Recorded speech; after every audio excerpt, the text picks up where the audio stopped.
Hey everybody, welcome to Witchy Talk, the Love Edition, where we are going to explore all aspects of our self-love, our romantic love, our connections to ourselves, connections to our loved ones. And I'm here with Sophia for our Witchy Talk episode tonight. Welcome, Sophia.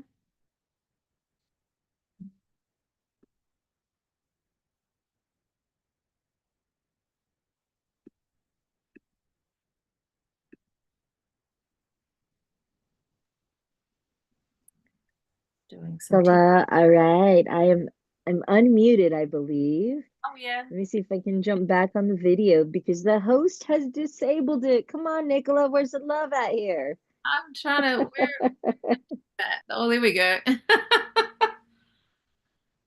Does that work? Yeah. We're in Oh, the room. Okay. yeah. Heck Right. yeah. And I'm just checking if all the systems are go on other places. So yeah, cool. Welcome everyone. I can see it coming up in the background there. Let me get rid of that.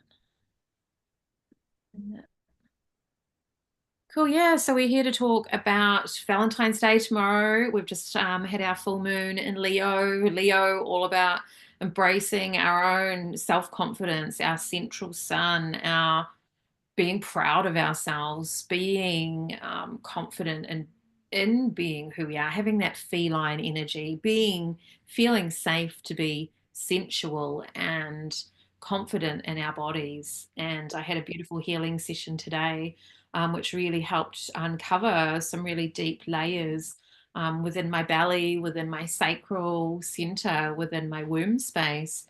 Um, yeah, and the messages that came through from the woman who was guiding me were to feel sensual and to allow yourself to feel sensual in your body, and that can be so shut down from such a young age, and the things Hmm. that happen over the years in our lives. So got a bit of rose quartz with me here that I always have on my windowsill.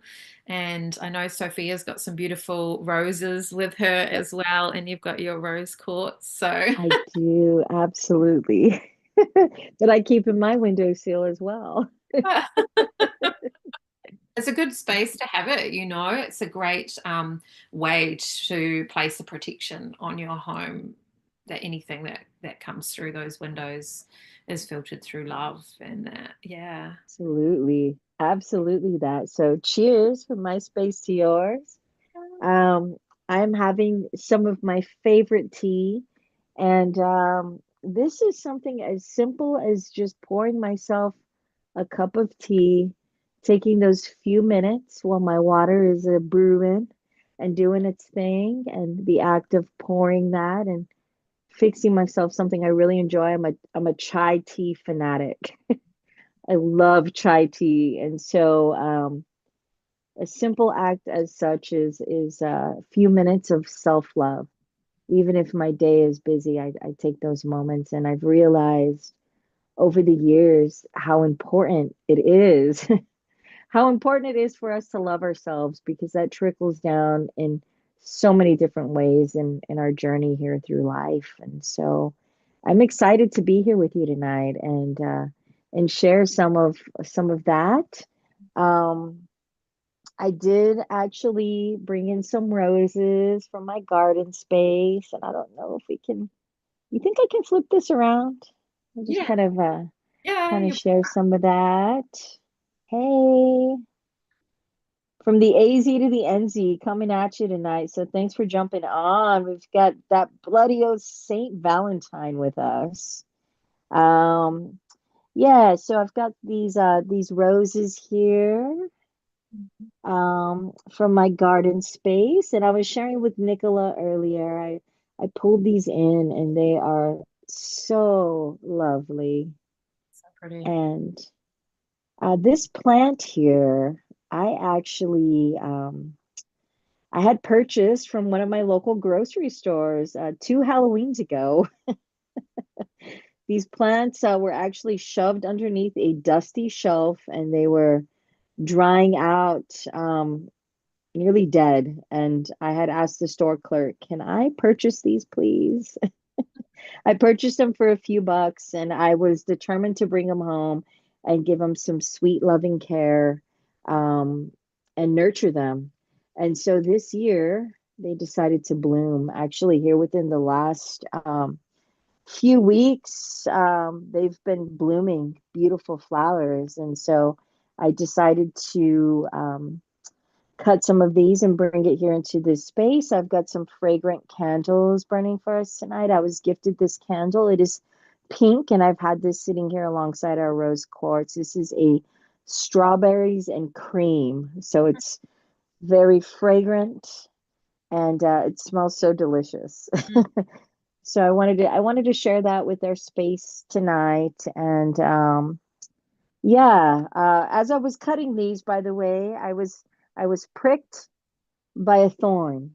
mm, And I was reminded, to enjoy the rose, we take them with the thorns, and that's life, mm, So, um, enjoying all of it and every lesson in this journey to self-love and self-growth, and you know, honoring our friends and our loved ones and our sisters and those in our circle. This space, while I'm here, I don't usually share a lot of my altar spaces because it is sacred space for me. But since we are here together, some of these women here, beautiful mentors, my friend Gloria, Teresa, my great grandmother, my aunt, my nana, my sister, a lot of these beautiful, beautiful women that have encouraged me, that I are here with me in spirit. So I honor my ancestors and I honor my loved ones that have gone before me. And with honoring them, I have been reminded how important it is to honor myself. And so that has been such a huge thing. And that's the blessing is we give love, we get love. And so in return of taking care of this sweet plant, it has bloomed beauty. mm, And in reminder of honoring my friends and my loved ones and my ancestors that have passed, and I know they're here, they remind me how important it is to love and take care of myself. And so that in itself is beautiful. And yeah, it's been quite the journey. mm. So It it's a has. work it's a work in progress. So kind of like my art space here is it's coming along, and that's what we do. We roll with it and we grow with it. And so cheers. We do, yeah. That's Yeah.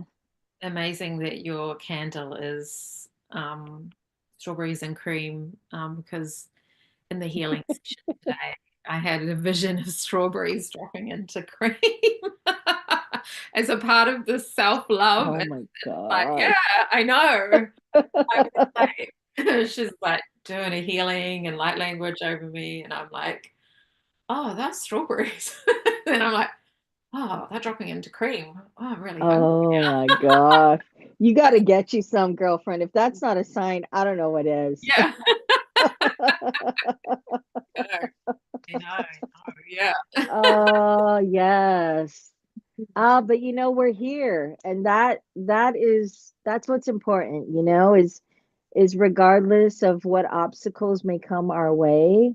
Um, I can tell you if you put in the work, in the sense if you take a stand for yourself and put that out there as to, the want and the desire to learn and to grow and to love, it is definitely worth the effort. And I do believe in a sense of what you put into it is what you will get out of it in return. And as difficult as the journey has been, I've certainly had those points where there's been some difficult things to face. But with that, and with the closure that comes with that, It allows for new space. It allows for growth. It allows for beauty. It allows for grace, and most importantly, self-love. And so I'm just thankful for all of it. Thankful for all of the journey. And I know you were sharing earlier, so we are moving into the year of the snake. Yeah, yeah, we just have. So yeah. Yeah, I was about to say that next. So there's, we're always in sync, which is so cool. Um, yeah, the year of the snake, which is all about shedding these layers of ourselves. And if we are able to, go through those darker times where we don't feel self-love and we don't feel self-worth, um, but come through them and understand, the situations that have led us to those places, then, the year of the snake is about shedding those layers of self. It's about releasing old, outdated, thought patterns and programs and belief systems and ways of thinking about ourselves and thinking about the world around us. And so, yeah, this like transition that we're moving into is just about putting all of that to rest, as as much as is humanly possible, with the state that you are in at this time. So as much as we can put to rest, if not all of it. But we are all, in our human selves still. It's easy to want to hold on to those parts of ourselves where we suffered, because um, sometimes it's like wearing a badge of honor. One of my friends who went through one of my trainings, she said that she was wearing her suffering and all of the Mm, tragic things that she had happened in her life like a badge of honor. Like, oh, I went through mm, this. Like, acknowledge me, validate me for mm, these things. mm, And part of like the evolution of ourselves is not needing the external validation, not needing to um, continue to suffer in needing to bring up those old templates of suffering, of separation, because it just eats away at us inside. mm, So mm. yeah, yeah, yeah. Oh wow, that's so deep. Like Very year of mistake. So yeah, get ready to slough some like dead skin off. Or a whole yeah. skeleton, right? Like we've got the cicadas here at the moment. We're in the summer in the southern hemisphere, and the cicadas now. The woman's house who I was at, where we had the healing, there was a whole wall. We were outside grounding, and there's quite a few cicadas with their exoskeletons, like clung to the side of the wall. And I've watched a few of them remove it, and I've watched a spider once remove its exoskeleton. It was only a tiny little spider, many, many years ago. And I was like, what is happening over there? And so I sat there for like 20 minutes and watched it just peel itself out of itself. Was just really quite a phenomenal thing to watch, and to think Mm, that, that metaphor is what we can do for ourselves, so that we can open our heart and have these different aha moments and epiphanies that can come in. And you know sometimes they come when you least expect it as well, those aha moments, and things just show up mm, in your life that make everything mm, make sense. Or you meet a person and they've had a similar experience, and you get to, yeah, feel into the transformations, which are things that's happened for me in the past, is what has helped me move through those things to get to those deeper layers of self-love and value and worth, and in all of those mm, aspects. Yeah. mm. It's kind of like a flip. It's in the flip of the sense of I'm not carrying my scars as a badge anymore, but turning that into, I see it as like I'm a vessel, how can I transform this into something positive? um, and being that person for somebody along the way, right? I've had those instances as well where you run into somebody in that moment, in that time, and it's like, oh, I needed this. Mm. It's like that missing piece. It's like the healing and all in its time. And so I think by allowing ourselves to transform that, when we find ourselves in those instances where you're sharing the love, you're returning that. And to be that person for someone else is healing through it. Not that you don't talk about it anymore, but when you talk Mm, about the things, you can talk about it without being triggered. You can talk about it without being mm, instantly transported back there and re-traumatizing yourself. And so, yeah, like there's these different processes that you can go through, and I've experimented with myself over the years when different things have come up, mm, and I've noticed patterns in my life, and I've looked at things, and I've heard about different techniques, and there's all these different reframing techniques that you can do, to go back and reframe events that have happened in your life to figure out what the positive aspects were that have come out of those events. And so, yeah, to heal ourselves through our suffering, so it's not a badge of honor anymore, but it's a beautiful heart opening process where you can actually mm, communicate with other people around you about your life experience without feeling shattered and crushed by it. mm. You can share through your heart center rather than through your open wounds that are still bleeding. Yeah, Yeah. I've experienced that where I've met people in the past, and mutual friends, and been talking at a party, and this person was talking to me about all of the things that were happening in their life, and it's very sad, and they had a lot of all of internal, wasn't cancer, but internal, stuff going wrong with them. And it sounded like they had just found out that yesterday. Like they just found Mm, out, and they were telling me all this stuff. What would you do? Da, da, da, mm, and just drawing me into it. And, my heart was open, and I was like, oh, I'd do this, I'd do that. Yeah, get yourself on sure. this, da, da, da, stop drinking.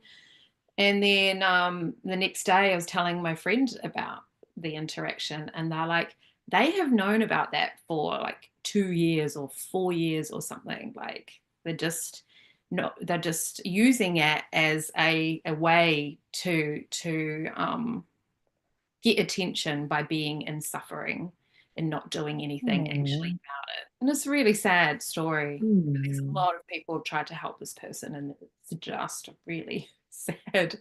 Um, mm, and so, if we can move through it and speak to these things, then, that's when we know we've healed from it. As if you can talk about, the things in your life in a maybe semi-candid way, but still with an essence of seriousness, but not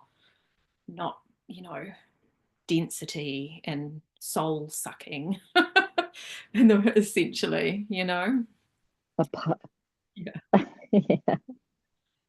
We had a little bit of a pause there. Yeah, I saw you froze, but I was still talking, and you were just like, I was And I was listening, I lip read. oh, okay. All beautiful words, absolutely. Yeah, but it's a process to get ourselves to that point, right? Mm. It's not just like that, you know.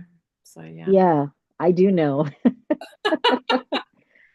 Definitely, definitely dealt with a lot of that on my journey. And I found myself in the instance in sharing some of my story with another young woman that had dealt with similar experiences. And um, well, I guess we're here. So, you know, um, not in the sense of where I wanted to carry that suffering as a badge. At least I don't think that's what it was for me in my instance. But for me, a lot of what I had experienced, assault and sexual assault um, at a very young age. I was really young. I was a child. And I didn't realize how that instance had streamed into my life. I don't think I was quite old enough to process it. I was about 4 years old. Um, and we're talking about the snakes. So snakes were actually an energy that came to me in visions when I was younger and as protectors. And so when this before this instance had happened, I saw it happening, but I had blacked a lot of it out. Um, and after the instance happened, I realized it because I felt a change. Um, and I had snakes protecting me, like it's spiritual protection. And so, flashing forward now going into the year of the snake, and with 2024 wrapping up and really doing the full shed of what is no longer serving us and putting a closure to that, is how this last year, actually, I think this is our first witchy talk in 2025. Yeah. Happy full moon in Leo. We talk about stepping into it. It's almost as if the stars aligned. We have a full moon in Leo, so we have that boldness, that confidence, that sun energy. Yeah. Um, right? Beautiful. and and yeah, so this was something that I had carried out of shame, and not really knowing exactly how to vocalize it, because of this undue shame and guilt that I had carried. But I realized throughout my adolescent years and as a young woman how I found myself in toxic relationships, abusive relationships, whether it was physical, verbal, um, you know, abusive one sided relationships and friendships where unfortunately I had multiple assaults happen to me on 3 different occasions. And so it really was something that was a deep wound at that point. And it wasn't until I was in my 20s that I openly shared that with somebody because of the guilt and the shame that I had carried. And I realized, sorry, that's the tea. It's really good tea. I Yeah. realized that the young woman that I shared it with actually had dealt with the same thing. And so we did have that instance of me being able to release that and vocalize it for my first time. Um, it was a big release, but in turn, she was able to share her story and release that as well. And I didn't realize how impactful it could be to share your voice and be vulnerable enough to do that. And so then going back to the snakes, about the same time it had happened, I found myself back at home where a lot of these incidents had happened at a younger age. And I was actually going out on a hike. I do a lot of hikes. I'm really big into nature, and actually, nature's been a huge part of my saving grace, through a lot of some of the most difficult times of my life and some of the best times of my life. Um, but yeah, I was out on a hike on a trail that I had done for many years, and I found a different route in the trail, and I said, I'm going to take it. Mhm. And it was quite surprising because I think I've had this experience several times on trails. So keeping an open mind and an open heart there, nature will speak to you in a language you can understand. And so I decided to veer off the trail on a new route. And I had approached a cave, and I'll never forget it. I thought I was seeing a mirage because I live in a desert and it's really hot here. And I thought maybe it was just the sun radiating like its rays, because I mean it's like 115, 120-degree desert dry heat here. And I was like, am I hallucinating? And I walk a little bit closer,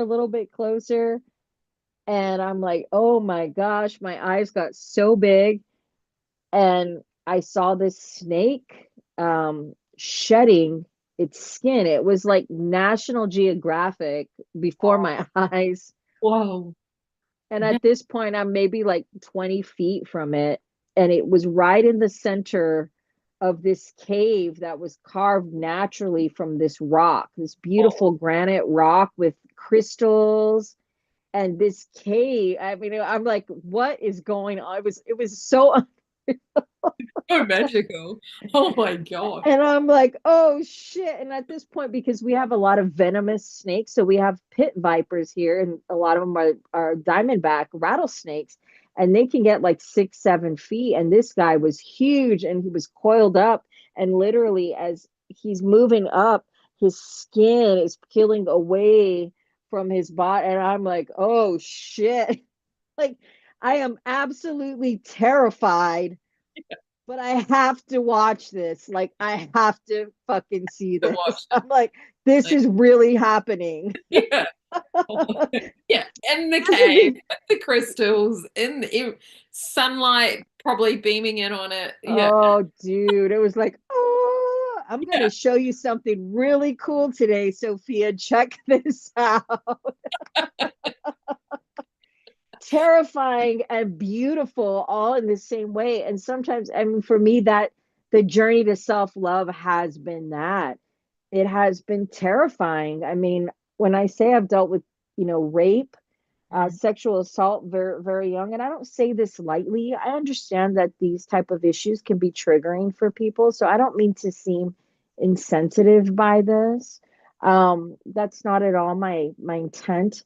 The reason I'm sharing this because I have dealt with those deep, dark wounds at such a level that it brought on such an amount of shame and guilt and filth, and which trickled down to shitty relationships and shitty experiences all through my 20s. That really it was not a good thing. It wasn't healthy, and it was terrifying for me to face it. But I knew that it was necessary. So going back to the snakes, because they've been so prominently showing up throughout my journey, even now, getting to work with them and seeing them actually shed their skin, which is an absolute beautiful thing. So I flash forward 20 years.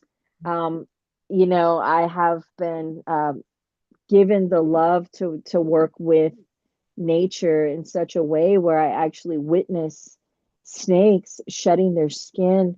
And when they shed their skin, Nicola, they're even more beautiful. Yeah. Their colors and their print and their shadings is so vivid, and it's so bright that it's beautiful. Mm. Because when they're shedding their skin, they're no longer fitting in that body, they're no longer fitting in that shell. The same thing you were talking about, an insect or a cicada, when they're molting and they shed that outer shell, they don't fit there anymore. Yeah. You shed that skin so you could, because you're growing into they're growing into a bigger Absolutely. snake. You're growing into, growing. Growing into that fucking snake. So Totally. then, so the next Sophia on the journey will witness that. No, I mean, it was fucking mind blowing, but it was so fitting, and Yeah. that's why I say, connecting with something outside of myself, in the sense, if you have the courage. And for me, like, I was stepping off a trail that I had known for many years, since I had visited that trail since I was a kid, and so it's like I'm going the same way. I know where I'm going. Ooh, what's this road? And so it takes a little courage. I'm going to be completely honest. It's Courage, but it's not a that intuition is dropping down, but having the courage to follow it. hey. Yeah. Yeah. Yeah, that's exactly it. It's zoning in, right? With it, it's totally like and we've been talking about this with our tarot talks, Mm. right? Yeah. Yeah. And the high priestess and intuition. And yeah, I mean, it all is so symbolic, and it's all just, in its divine timing. And it may seem hard, but I can tell you, if you trust the process and you Mm. trust in yourself, even just a little bit. And for me, in those deep dark times, I had very, very little trust then, Mm. very low confidence, low self-worth, because it was literally stripped of me. Yeah. Yeah. Yeah. It you is. know? And I can relate. My first sexual experience was also taken from me. That was, non consensual at a very small party. And yeah, there was no violence in it.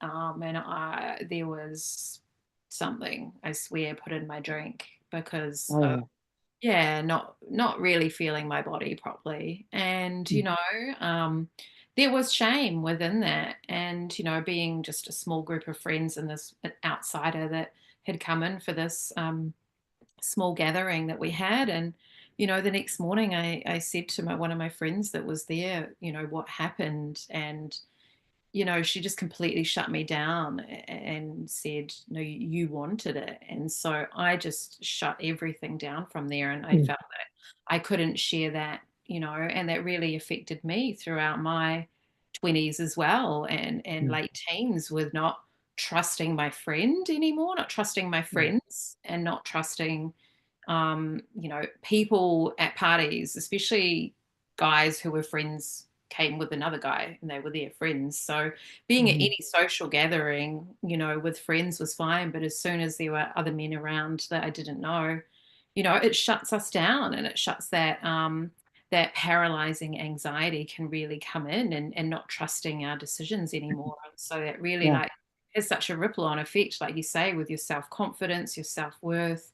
You kind of really go into this. I really went into, yeah, just like a pit of shame and of not trusting myself, but I didn't know why. Like it went many years and I forgot that that kind of almost happened. Mhm, Had all of these repercussions in my life, with the anxiety and social anxiety a lot of the time. And so, there becomes like an unearthing that needs to mm, happen so that you can get back to that root um, event that happened. And that part of the self-love is like allowing yourself to go there so that I could process it and move out of it, and evolve into, and shedding the skin, shedding more layers, mhm, and evolving gradually. And every time mhm, you share little bits about things, it gets easier, and you understand more, and you build connections with the people around you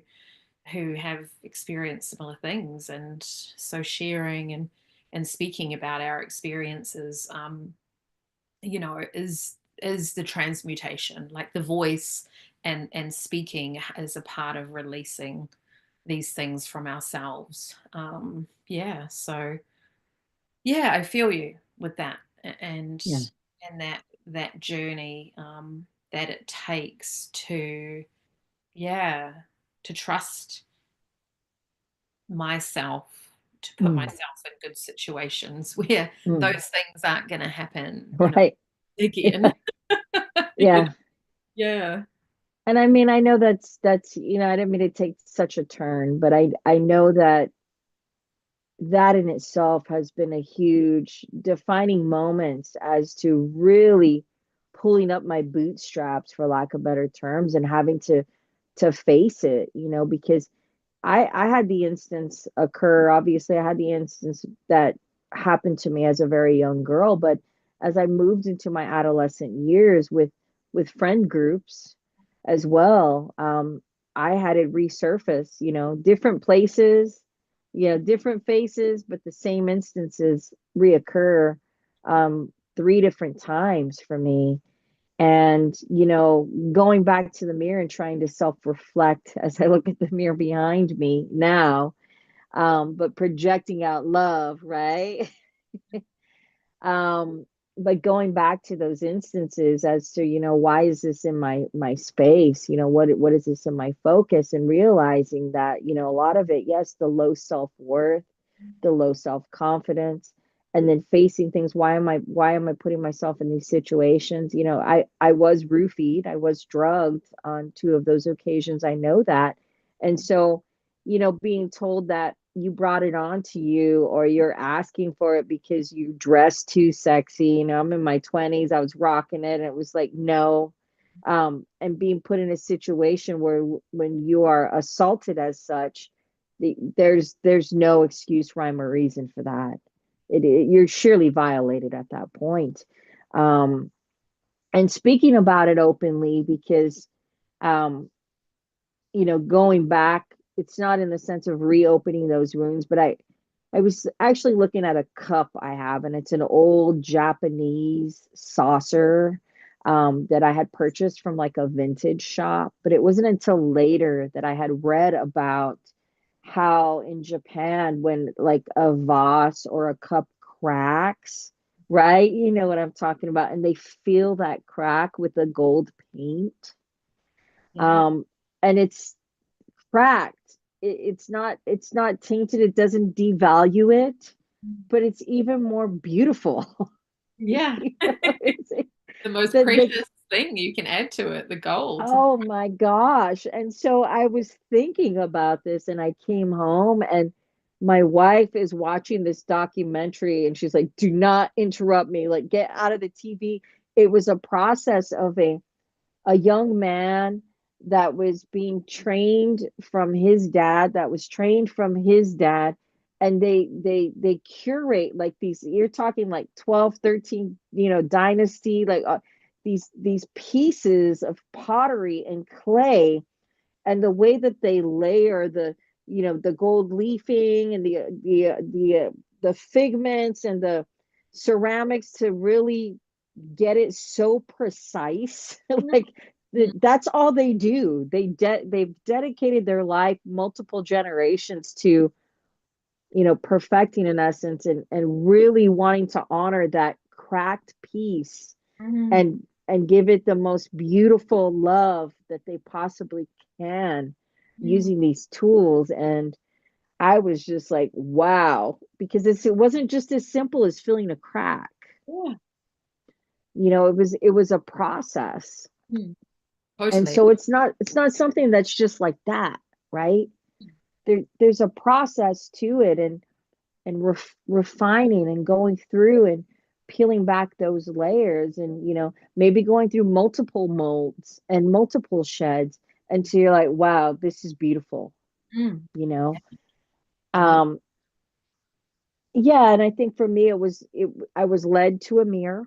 I was led down a hall to a mirror, and had met a medicine man, and I was there, and it was magical. And it was all about this time. I 17 years young, had experienced a snake, and it was just a beautiful thing. It was a beautiful healing that had come to my life's journey at that point. And um so going back to that in reflection, I guess what I'm saying, I was able to finally look at myself in the mirror and say, I love you, you know. And that was difficult for me. In the past, it was difficult for me because I was like, I don't want to be so vain. It's not like I love myself, but it's truly, I love myself. Yeah. And a part of loving myself was accepting all of those cracks, all of those bruises, all of those scars, not covering it up, facing it, growing through it, dealing with it, healing through it. That I had to visit those places to heal them, but more so love myself even more. Mm. Mm. Mm. Mm. That's what it took. And so in essence, that's why I'm sharing this. We all have our journeys, but to anybody listening and anybody who sees this, man or woman, regardless of what you face, if you just have a little bit of courage, maybe to step outside or step off the path that and try something different, and have the willingness to step into that, it's worth it. It's worth that journey. And I say that wholeheartedly. I'm in my younger 40s now, and it's taken time, but I love myself. I Mm. love all of it. I fucking love all of it. And I've grown beautiful friendships, such as this beautiful woman on the other side of the camera, Nicola, all the way from the AZ to the NZ. That's fucking awesome. Yeah. Um, Beautiful groups of friends, genuinely awesome people in my life, in Mm. my circle, supportive, loving friends, a supportive, loving partner that is beyond my dreams more than I could ever even think to ask for. And that's fucking awesome. So by healing that and bringing closure to that, when one door closes and another one opens, and allowing ourselves to welcome, also to welcome in that love, right? Valuing myself, knowing that I have enough care that I'm not going to allow myself to experience those situations. Yeah, yeah. Opening that, being able to receive, right, as well. Like when we get to that point Absolutely. where we love ourselves and we feel that expansion in our hearts, it is about what I've felt anyway is layers of allowing ourselves to receive and to receive our own love. It comes from forgiveness as well, forgiving ourselves, forgiving myself for putting myself in that situation, forgiving myself for not telling other people Mm, sooner or not having mm, much to say to my friends, no, I mm, didn't want it. Or, yeah, there was like a process, but that is a process over many years and many different processes and doing many different refinings and meditations and different therapies and different talk therapies and mm, mm, kinesiology and um, different aspects of heart opening to allow our own love in. And that feeling of self-worth, I remember years ago saying to my friend about having a partner, and I said to her that I didn't feel like I had anything to offer someone else. And I just kind of mm, said it, just kind of offhanded, but I hadn't ever really thought of it before, but it just kind of like came out of my mouth on a phone call. And mm. yeah, and then I think she messaged me the next day being like, you've got so much to offer. Anyway, it's those perceptions of Oh ourselves yeah. Oh that, yeah. yeah, are those, for me, were those layers to work, Wow. go into different processes with. And that's where, finding different practitioners or different people or people who have gone through things or, trying different modalities or trying hot yoga or, like you say, take the Mm. different path. What is that path over there? I've walked this path so long. What's over Right.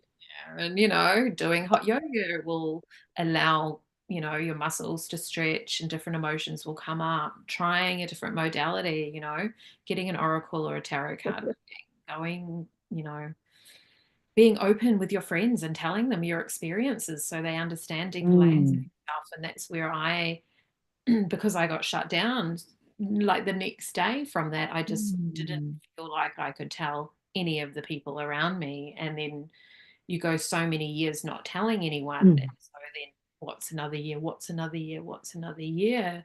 Um, and then, the more that we bury Yeah. it, if it's coming up to be spoken about and we don't speak about it and we bury it down, like I, and which is what I did, is like we're creating these different layers where things are locked within our system and we hide things in different places each time it comes up. Mm, So mm, yeah, it gets complex the more that we bury things over the years. So if things come up and feel like they need to be shared, it's like finding the safe person to share it with or sharing it with yourself, speaking it to a voice note and then listening to it back. That it gives yeah. that process will still give you the confidence, to share with someone else eventually. Or if you have it saved on there and you don't feel like you can speak it again, you could have a friend with you and be like, I just want to play this for you. I don't feel like I can tell you it now from myself, but I just want to play you this recording that I recorded the other day. I've never done that before, but that just kind of came in as a way because when we first start talking about things, we get choked up and we are reactivating our nervous system. We are triggering ourselves and taking ourselves back into things. Sometimes when you first start sharing about things, if you don't have the tools and techniques, which I didn't, in my 20s and didn't Hmm. understand why I was acting the way I was acting at parties and, engaging with different people and why I felt triggered.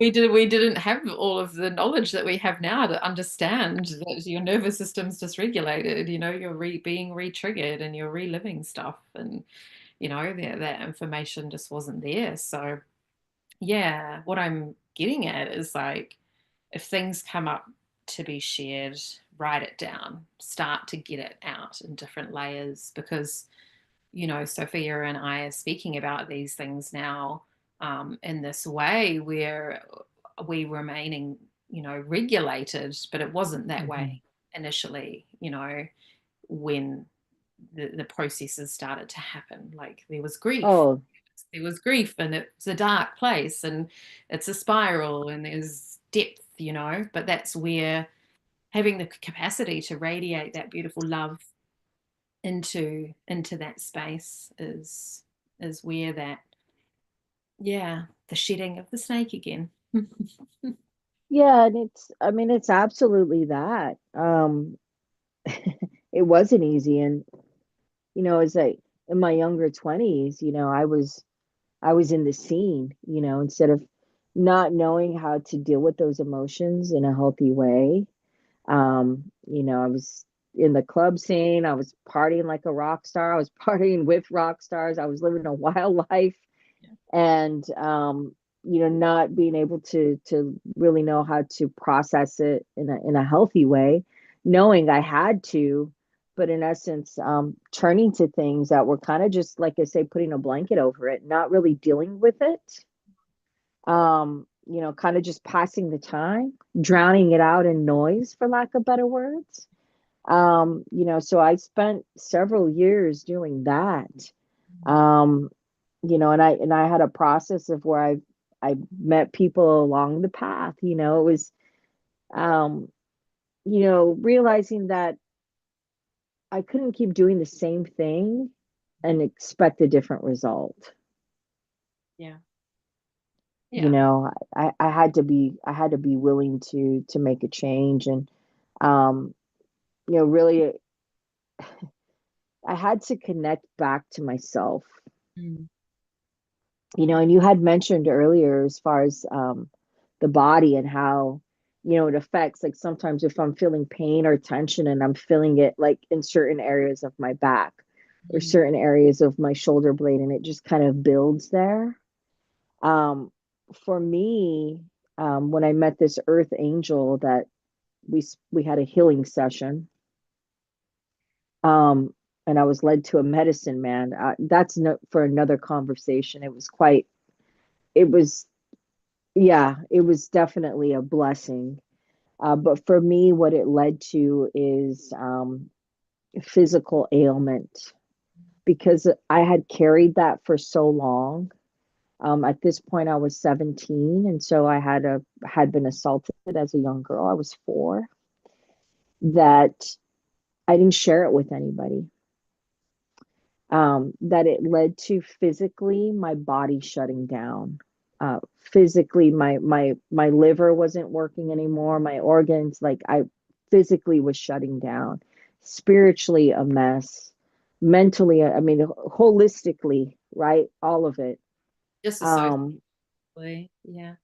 Yeah. yeah, I mean, so I can attest to it's it's mind, body, spirit, and so tuning that in, I speak about it now because it has taken years of practice, and discipline, and going to the mirror and facing that deep, dark, heavy shit to get through it. But I had, in a sense, to have a willingness. I realized, at this point, I think I was 23, and I was like, what the fuck am I doing? I should know better. Like, how many times I'm going to keep, repeating these cycles to the point where it became uncomfortable. And I realized that the common denominator was me, regardless of the situation, regardless what was brought in my aspect, that I had to be the one willing to step in and do the dealing for the healing. And that was the only way. There was no getting around it. There was no burying shit. The only way to it was through it. And it was hard, and it was heavy. I still like it hard and heavy, but usually it's like fucking heavy metal now. And Yeah. so so yeah, I'm taking it in another way. But you know, um, so So it physically, for me, it manifested itself physically. Mm. And I remember it was the first time I had seen a Western doctor because, growing up, we used a lot of plants and herbs, and I had never prior to that dealt with Western medicine, but I knew that there was something physically wrong with my body. And I remember visiting the doctor, and they're like, Sophie, all of your blood work's good. This is good. They're doing all this tests. And I'm like, no, I am not okay. Like, I am not okay. Like, to the point where I was paralyzed in the sense of I couldn't move. I was completely shut down, Mm, mm, mm. you Yeah. know, completely shut. I mean, you talk about your system malfunction. Yeah. I can attest to that as well. Yeah, totally. It wasn't all systems go, it was all systems no. And it was so fucking painful that I had to face it at that point. I was I've just got to do it. Yeah. Yeah. Um, when I was led back to the mirror, I spent several hours with this woman who's an earth angel. She actually had a pottery shop in Mm. my hometown, a place I grew up in and lived with in many years. Yeah. And off the main street, never saw her shop there, didn't even know she existed. Um, I went back to visit her like years later, and she wasn't there. She was there, but for a time. Her door was left open. I remember she had bells hanging on her door. She had these beautiful signs. And so I'm just going to walk in there. Mm. And she was molding clay Mm, wow. and very intuitive. I mean, she just stepped in it and called it like it was. And she fucking read me like a book. And she was like, okay. She's like, so can we sit down and talk now? And I was like, I guess so. Whoa. I was like, I guess we're here. Came to the party just at the right time. Scary as shit Yeah. because with sitting down with her, I had to sit down with myself. I was having a therapy session, right? But as I was vocalizing Yeah. what my life's journey had been and what led me up to that point, whoo, feeling it. I know you're with me, Shirley. She was an earth angel for sure. Sure. For sure. Yeah. I mean we must have been there hours. It was mid-afternoon. I walked out of the doctor's office. I didn't know what the fuck I was gonna do. And I left there and it was getting dark. I mean, hours of just Mm. release, physical. I mean, fuck. I walked out of there on clouds. I was so high on fucking cloud nine for days. I was lit up. It was like physical, mental, Wow. spiritual healing. It was fucking out of this world.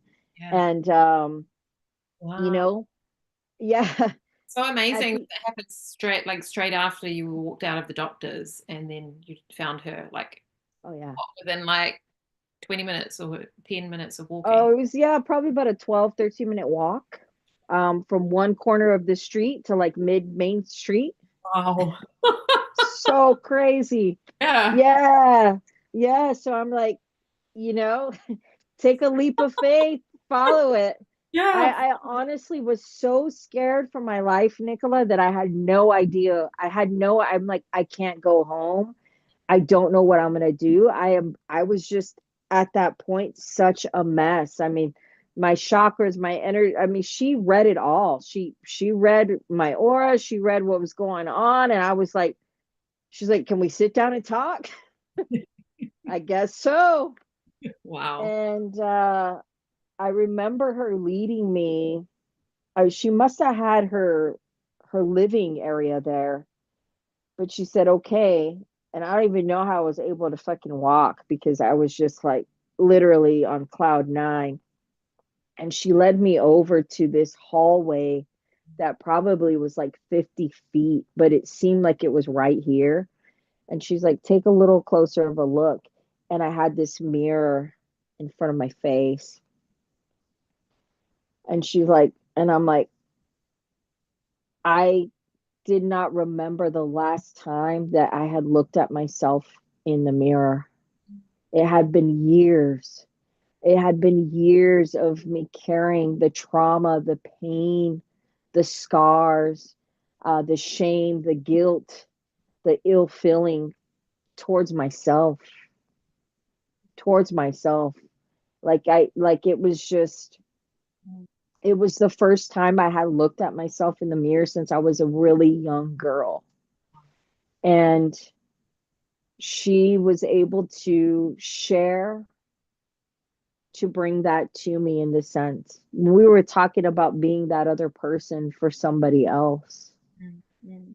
When I talk about these beautiful women that I honor on my altar, it's because they were that for me. They were that for me in those darkest times. And in honoring them, I am reminded to honor myself and help to share that wealth of health with other people. And that's the reminder, is pulling ourselves out of those pits Yeah. so we can bring forth the light, bring forth the love. And yeah, it's been quite a journey, and that's what self-love has been thus far, is, you know, loving all of it. All of, even some of the most beautiful, some of the most fucking terrifying things, has led me here. Mm. So when I look back on it and I look through it, and um, not in the sense of carrying the badge of honor, but knowing the fire I've had to walk through, and saying I'm not going to go back there again. You know what I'm saying? Like, I have enough love and respect for myself. Like, that was some shit. Yeah. I don't want to experience that again. I No. really don't. For No. me, I mean, third time was a charm, and I don't say that lightly, but I mean, it was lessons I had to learn, and I've realized through the journey, it's, the same shit, just a different face, Yeah, and if the you know. situation repeating themselves around you, yeah, like who was the common denominator? And I really had to Absolutely. reconcile with past relationships and what I had created for myself, based on Absolutely. the men I brought into my life, but that was because I didn't have any self-worth because of the way I was treated, and so Mm. because of what happened. And I had a similar experience, maybe not as like profound and amazing, but when I moved to Australia, I had problems with my tummy and my digestion, and I couldn't eat anything. No Mm. matter what I ate, I had so much pain and distension in my belly. Like I could eat chicken cooked in nothing, and I could eat mushrooms and spinach, and that was all I could eat. Yeah. If I ate anything else, like my whole body just flared up, and I was in so much pain, to the point that, yeah, I called an ambulance one day when I was living in Sydney, not realizing that the ambulances in other cities aren't free. We have a free ambulance here. And so I called an ambulance when I was in Sydney, $300 later, but also for them to tell me and do all the tests and tell me that there was nothing wrong with me, to do my blood test, do scans and whatever else they did. And yeah, to send me on my way and say there was nothing wrong with me. Mm. Um, and so, yeah, I had to, the internet wasn't, as prominent then. So I was like, well, there has to be someone else out there that knows what's going on. And I do not remember how I found this woman. And I can't remember the technique that she used now, but I had to travel about an hour and a half to get to her each time I went and saw her. I think it was a poster in a window somewhere. There wasn't much Facebook or internet then. Oh, there was. Anyway, that's beside the point.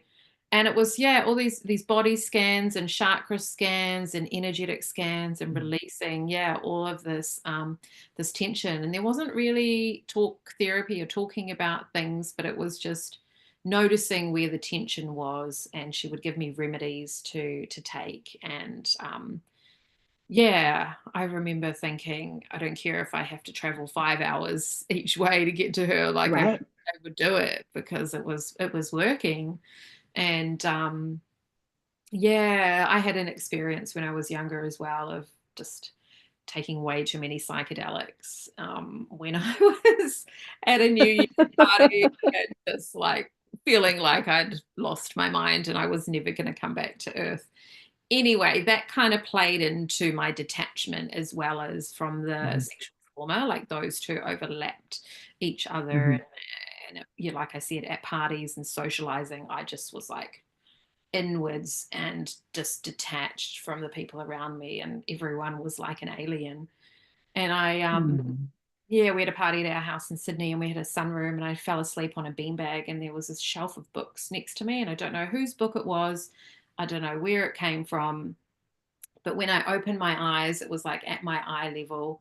And I kind of turned and looked, and someone or something had pulled this book out. So it was sat further out, and it was the seven chakras. And so I just like, okay. And I just sat there for like a few hours and read it and was like, okay, the sacral chakra, this, that, grounding. I was so out in all of these chakras, detaching from my body, not wanting to be in my body because of what happened to my body.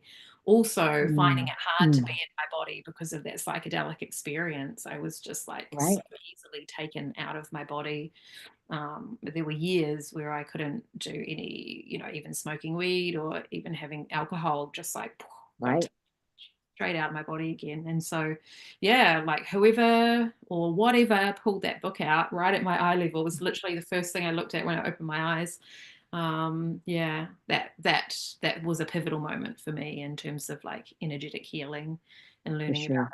this and stuff. And from that point on, but I had fucking shitty boyfriends at that point. There were Oh yeah. heroin addicts, one after the other. The kind of people that you feel like Yeah. where your self-worth is that these people who are going to jail and you have to visit them in a maximum security Oh yeah. prison. That's what the level of self-worth that you have, that you think that that's what you're attracting in. So That's okay, or what you are attracted in, because I was actually just reading on that today, and I'm like, wow. I mean, we know these things, but damn, yeah, yeah. that's so fitting, right? Exactly, exactly, You exactly. know, but flash forward, we've lived through it, and what we're attracting now is beauty and love, right? And so that's what we're saying, going through all of this to bring us here. Um, yeah, it's really it's And unfortunate, it's difficult lessons, for lack of better terms, yeah, but I know that it has all led me here. yeah. Oh, exactly. And there's the saying, it builds character, and that can be like a bit of a whitewashing, like, oh, it's just going to build character. But if you really feel into what that statement actually means, is it builds your ability to have compassion for such a wider variety of life, rather than having a perfect trajectory of life that just gets you from here to here and there's That's right. no inflections. So it builds your capacity to understand and connect with more people. Absolutely, that for sure. Um, and you had talked about like the detachment, right? So it's, deciding, oh shit, I've got to change this. Or maybe, for me, like the partying, the drinking, the alcohol, the wild parties, like fuck, if I was like a self-respecting, self-loving self, like probably wouldn't have done a lot of that shit, Yeah.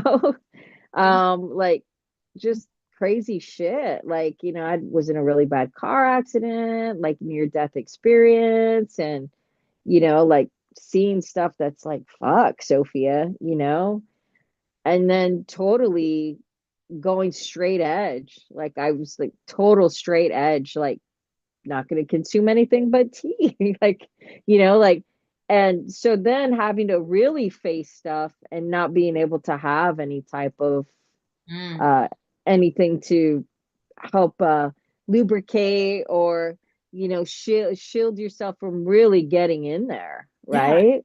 The masking, and the alcohol or drugs or partying is it's all masking it, Oh yeah, if you're here in this density, you can't just be like, oh, I'm just going to walk this line right here straight away. You have to go full straight edge and right, detox yourself from all the shit you've been putting in yourself, but also detoxing the emotions. So for then you sure. can have some more moderation and, enjoy those things without getting swept into them because you're trying to mask something. So it's, yeah, Oh yeah. yeah, and that's another thing is like, oh man, I'll have a nice tray of fruit and cheese and a glass of wine, and you're like, this is nice. Yeah, it's nice. This Also, this is nice. Yeah, all is well in the world. Like, it's like I've graduated to this level, in the sense of, but it was difficult in that too, because if you're in the scene, and for me, I had to completely leave it, which I worked in the service industry in my 20s, and so I worked in a club, so that was my livelihood. That's what I did to pay my bills, but I was around it all the time, and then I kind of just got wrapped back in it. So I went through this whole healing, and then here I am, I think I was 22 at the time.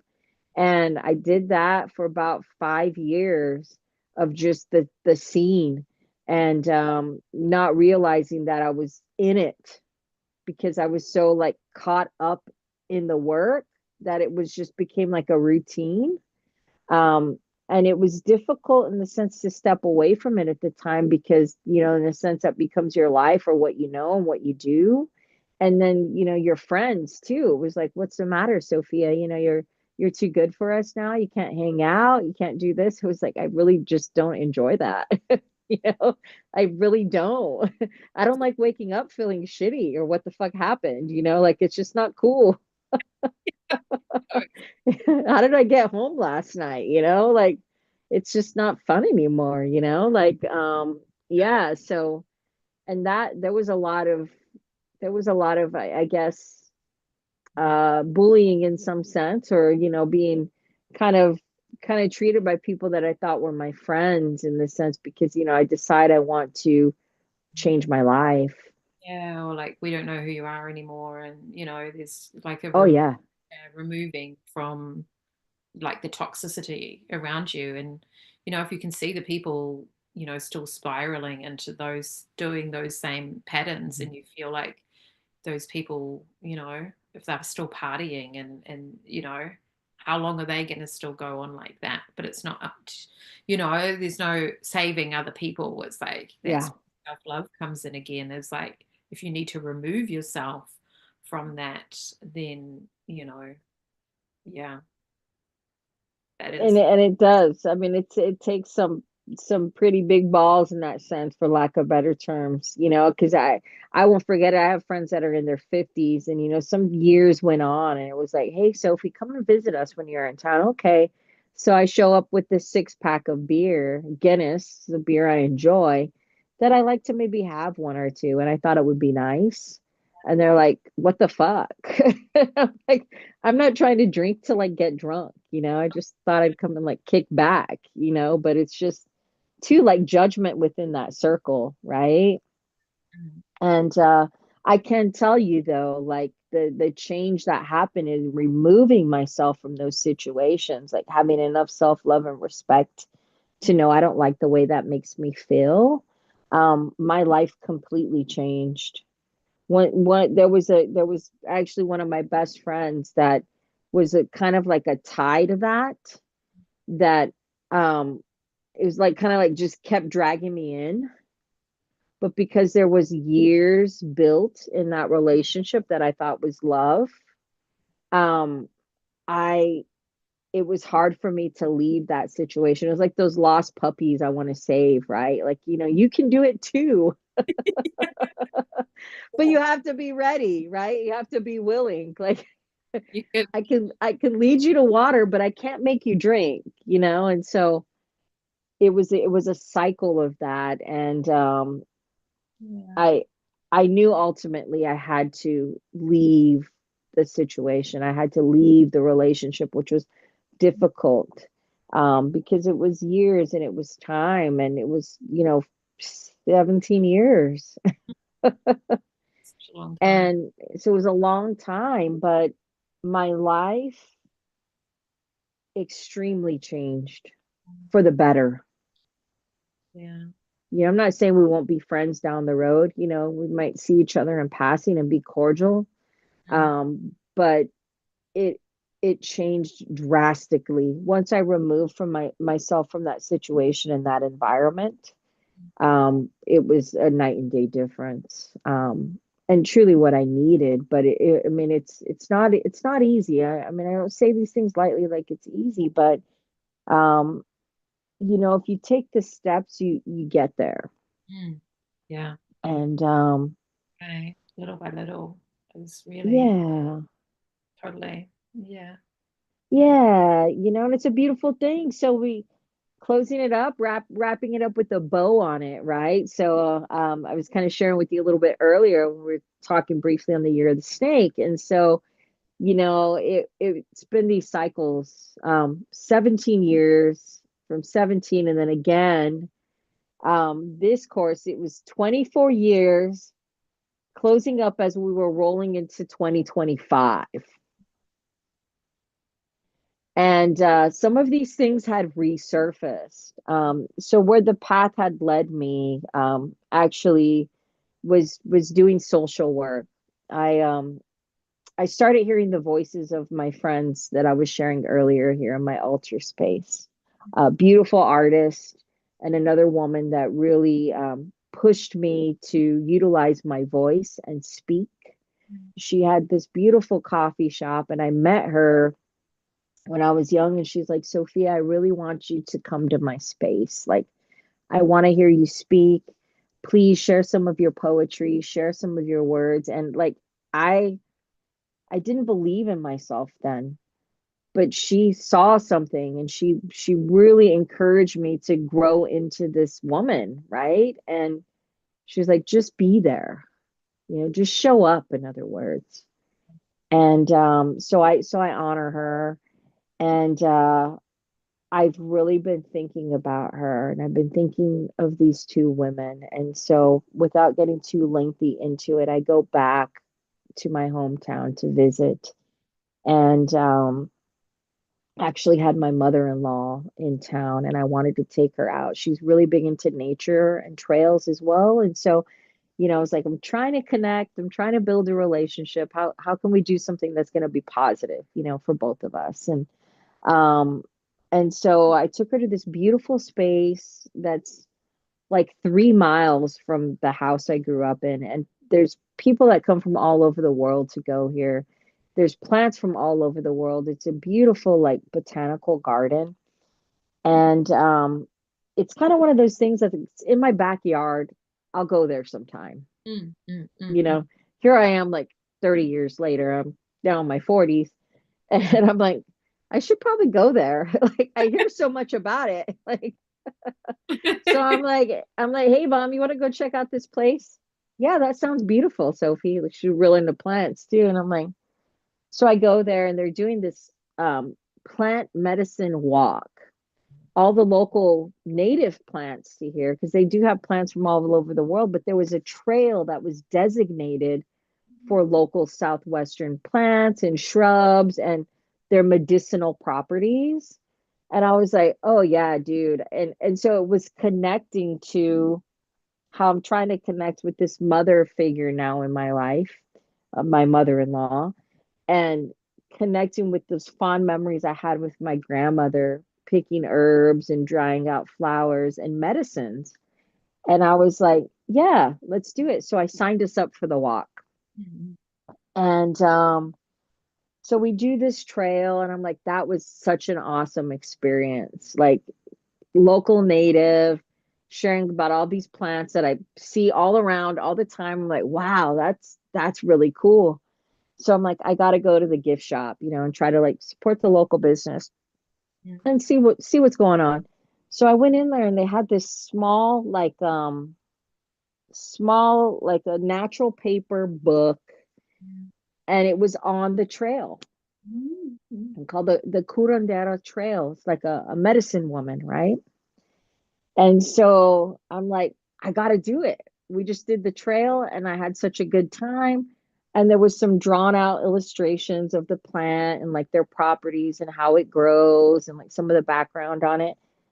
And I'm like, wow. So I'm like, I'm looking through it and it's got this, I'll have to show you sometime, but it's got this like Aztec warrior on there, like in her dress. And um, I'm just like, that is fucking cool. So I open it and it gives thanks to the people that did the trail. And thank you, Gloria Thompson, the young lady that's on my altar, who was a huge part of my healing journey when I was a teenage kid. I met her in an after school program I was put in for troubled youth that needed help because I rocked a mohawk, I had piercings, I wore a pentagram, and the teachers thought I needed help. They were like, "You're a troubled kid." And okay. So they sent me to this art class. And I show up to her class and she's making Aztec masks Mhm. as part of the art thing. And Yeah. so when I do this nature trail, Nicola, Mm. she had done the illustrations for the trail. She had done the placard for the trail. She had done all the stuff on the plants. She's right there. She's Like, showing up again. yes, Yeah. yes, sister, I hear you. I hear you. I hear you. Yeah. And so then I go back home and I'm like, dude, we're having a birthday party for my grandma. I think it was a couple of weeks ago, I told you. And you're like, hey, take time with you. It might have been our last tarot talks. And so I'm like, my wife was like, I really would like some coffee, because we had a long morning. Okay, cool. Well, then one of my friends was like, hey, Sophie, you got to go check out this coffee shop. They have really good coffee. And I'm like, no shit, where at? And so it was my other girlfriend's coffee shop. Yeah. Wow, that's right. Somebody had bought the building and reopened it. Mm, mm, mm, mm. And I'm like, what the fuck? Showing you all these people. Yeah, What reminding. the fuck? So then we had family I hadn't seen in years. And I'm like, we got to take a stroll downtown, right? And so then I'm walking down memory lane with my aunt and one of my cousins, and she's like, I can't remember the last time I was down here, Sophia. It's probably been like over 30 years, 40 years. I'm like, no shit. So she's telling me about all these buildings, and my cousin had saw this tree, and without getting too far into it, she saw this tree that was it was like a tree of life, Mm. and it's made of copper. So I'm from Arizona, which is the copper state. um, that's what we're known for. And so my hometown has like the largest strain of copper in the world, and it's what has brought livelihood into the town and the area. Silver, copper, and the largest strain of crystal quartz in the world. And so my cousin was drawn into this window because there was this beautiful like tree of life that was shaped out of copper, and the way it had like this wash from like a peacock ore, so it was all like rainbow colored. And Yeah. so she had saw it, and from the corner of my eye, I had saw it. We're looking at the same thing, and she was just like, I'm just gonna do it, I gotta go in. And I'm like, well, I guess I gotta go in too. Yeah. So as I go in there, and she's like, I've got to ask about this tree. And she ended up buying it. And I was like, man, but they have a baby tree, which is on my wish list. And so I'm in there and I'm walking around, and I'm standing there, and I'm like, something came over me. And I saw myself as that young girl in front of the mirror. That was Shirley's shop. Oh, wow. The I clay. was, Yeah. yeah, Pottery shop. Yeah. I Yeah. was standing in her shop. It's Wow. the same door with the bell on it. And Wow. it took me right back there. I'm standing in that shop in that same spot on the wood floors in the aisle where she noticed me. And she's like, basically read my aura. And I'm like, oh, fuck. Wow. What are you Wow. what are you gonna do? Yeah. So that's how I ended the year. I did purchase this beautiful copper coin. Got like a Roman goddess on there, and it said like Lady Liberty and this really beautiful thing. I'm like, I've got to take a piece of this. It's got some glare on it, but I was like, oh, Wow, it's I pretty. t- I I totally got to do this. And yeah, so full circle, right? And so wrapping up the year Mm-mm. Yeah. and rolling into 2025, right? Keeping love alive. Yeah. And I will say connecting back to myself before all the bullshit, right? Peeling back those layers, shedding the skin, um, allowing our most beautiful parts to show, Mm. right? When I look at these snakes after they shed and they're so bright and vivid, like it's, really allowing ourselves to let it go so we Mm. can let ourselves show, Yeah. right? And Right. let it flow. Right. Ingredient. Yeah. Exactly. Exactly. But like what you were saying about all those things that lined up, they're all those synchronicities. And, if we can follow our intuition and follow that path, then synchronicities will happen. And that's how you're in the right place at the right time and that the things are all unfolding for you and you're in the flow of life. So, the fact that, all of those things kind of happened to get you into those places is like, yeah, there's no, yeah, you're not projecting out into the world in anxiety. You're just flowing with what shows up naturally. And then it takes you to those beautiful places. So, yeah, And yeah, it feels good. It feels good. That's the journey, hasn't always been easy. But when you get there, when you find yourself at that cave, that crystalline cave with the beautiful sun rays glowing and illuminating your life as it transforms, and you shed off that old skin so you can glow and so you can grow, that is beautiful. It's yeah, beautiful. And it takes some energy. It takes some energy for that snake to let go of that skin, you know? it does, right? It's Absorbing a fucking process. all that energy, sun that it takes in, being a desert animal, reptile, all that sun that it absorbs in. They're utilizing that to push that layer that it no longer needs out. Yeah. Yeah. And two, it's connecting to Nicola. We talk here in our witchy talk and we share some of our practices and whatnot. Like for me, like in the sense that connecting to that magic, connecting to my magic, connecting to my spirituality has really helped me to resolve and get through a lot of this. Um, Even when I was in those situations of not knowing which way to go, like finding myself in the silent moment to just connect. Um, so I encourage anyone, like if there's something that does it for you, um, for me, it's nature, you know, connecting to the earth, Yeah. Right. taking a walk, Mm. sitting up with my back against a tree, talking to Mama Gaia, connecting, rooting in, grounding in, letting it go. Mm. We have all of these beautiful things that are gifted to us, here on earth. Yeah. We have the love of Mother Earth. We have the love and the warmth of the trees and shelter that we can connect with. When I was younger, I didn't have a lot of the resources to access literature or books or Mm. therapy or seek out help. And so, for me, that was difficult. I'm like, I would love to see a therapist, but I can't afford it. So, it Yeah. was when so nature was my therapy, and it still is. Yeah.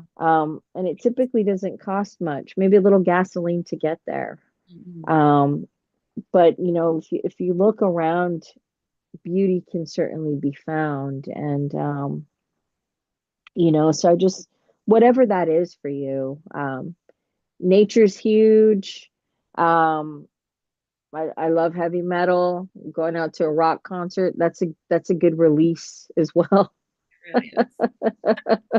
And feeling it too. It's like, all those vibrations, the heavy riffs and the percussion, and It's the shadow work that's aspect as well. Like oh, heavy for metal is sure. on shadow work, rage. Yeah, get a lot of rage out of the heavy metal concert. Shit, yeah, dude, right? Yeah, And stretch your muscles too, do some head banging, some totally. Some vocal dancing. screams, right? Yes, absolutely. Yeah. And and I know that some instances can seem overwhelming, especially when you're in it, like going to a heavy metal concert and you're in the pit. That Mm, shit gets fucking crazy. yeah. Gets crazy up in there. Wild up. You Sometimes gotta have your even wits. violent. You gotta have your wits about you, right? Yeah. Most definitely. When you're in the pit, shit, it gets intense, right? Mm-mm-mm. Yeah. Yeah. But Yeah. through that all, and so it doesn't even have to be anything so grand, right? In the sense of small steps. I don't always have a lot of time during the week. I have a cup of tea, and for me, those are those moments, 5, 10 minutes that I can just take to reflect, let the steam come over my face, just take that moment with myself, you Mm. know. You had mentioned too, which is quite insightful, about the recording. Mm. So so I find myself doing that a lot. I actually purchased a little pocket recorder. It's small. I think I paid like $10 for it, and it's been so great. Two, it keeps me off my phone device so I can just like be in the zone and not distracted. Yeah. But uh, yeah, Mhm. so I do that a lot. Like if I have to travel from the city for work, or I'm on the road an hour or two and I have these like fleeting thoughts that come through, or I might notice something or pass by a place and it brings up an emotion or something, then I record it. Mhm. Yeah. I'll record those thoughts or how it's making me feel, or maybe something I have to release, like you were a shithead and fuck you. Whatever. Oh, it's the best way to do it, and especially if you don't like journaling, if you don't like writing stuff down and the act of journaling, like having a voice journal that, it's just does the same thing, and to be able to go back and listen to it, you can hear the emotion in your voice, and then that helps to transmute as well when you can go back and listen to that. So, it's, yeah, really important way No, to I'm super glad you brought that up, Nicola. yeah. Yeah. It's no, it's really helpful. It It is. really is. Definitely. Yeah, other things that help me a lot as well. Like I love swimming. I know you don't have access to too much swimming there, but for me, like being in the ocean at the moment, we're having an amazing summer. So just swimming as much as I can, just really, Oh, yes. and ground as well, because you get to spend time on the sand, and I love burying my feet in the sand and feeling the Oh, yes. and then yeah, Yes. My favorite thing right there. Oh my gosh, yeah, yes. it's so good, right? So Um, good. And then all of the negative ions that you get from the beach, the waves crashing on the shore, it releases these negative ions, which help to like improve your mood. So when you breathe them in, it helps to like regulate your mood, your sleep, and releasing, negative thoughts and things like this. So yeah, being at the beach is super clearing for your mind. So I love that. And yeah, forest walks, being in nature, going for a bushwalk. The deep forest is my favorite place for transformation, like going as far into the bush as I can and finding like a mossy tree and sitting with it and just talking to the tree and just having a chat and saying hey and finding the right space to talk just to the forest and just tell the forest what's up and just let the forest absorb it all. Forest bathing Mm, is a beautiful thing where you can walk without, having, especially if you're walking with someone else and you just don't need to have a conversation because the energy of the forest, I guess it's kind of like the beach. Maybe there's something that the forest does in the air that does something to you yeah, scientific, like have the negative ions. Maybe the trees release something. I don't know that does something. I'm gonna really want to look that up now and figure out if there is yeah. something they release that has that effect. But yeah, It's a practice actually. And I don't mean to interrupt, but I'm actually have been writing out a hike for that. mm, Serin Yoku is a Japanese practice of mindfulness and forest bathing. yeah, yeah, yeah, Yes, there's a whole list of positive attributes it has on, it just, and the trees do hear you. They yeah. listen. They definitely do. I they do listen. I was out of state and my auntie had these beautiful big pine trees in the backyard, and I had been wanting some pine twigs with bristles to make some brooms. And I was like, "Oh, can I please have a branch?" Like, I really would love a branch. You smell so good. You look so good. It's like, okay, here's a Yeah. branch. I got like three little brooms off of it too. I was like, yes, that's I had this awesome. amazing experience in Auckland, and I went up to visit my friend, and she was showing me this amazing tree that she loves that she can see from her house. We went on this little bushwalk, and we just kind of like walked up to it, and it had this like massive bark. The bark that like goes in and creates valleys that run up and down, like Oh my massive gosh. chunky bark, and just walked up and I just went to put my hand, and where I went to put my hand there was this little piece of bark that I'll show you that was just perfectly sitting, um, and it looks like a Oh fingerprint, my gosh. and it was, Dude. yeah, that side of it was in the tree, so it was just sitting there like that. And I just like literally just like walked up to the tree, was like, oh my gosh, you're so amazing. And then I was like, oh my gosh. I was like, oh my gosh, it's a little gift. And I was like, can I have this? And then it just kind of came out. Oh, I love that. I was like, it's a gift. Oh, that It's is so awesome. it's totally a thumbprint size. Like it's like a little like you can like connect in with the energy of the tree from that. I was like, Oh yeah. that is so precious. Dude, That you is, got like a living portal with you, Nicola. Serious. it really is. Beam me up. Yeah. Bring me through. Totally. Like, what does this button do? Oh yeah. Yeah. Grounding. It's so good. That's So yeah, beautiful.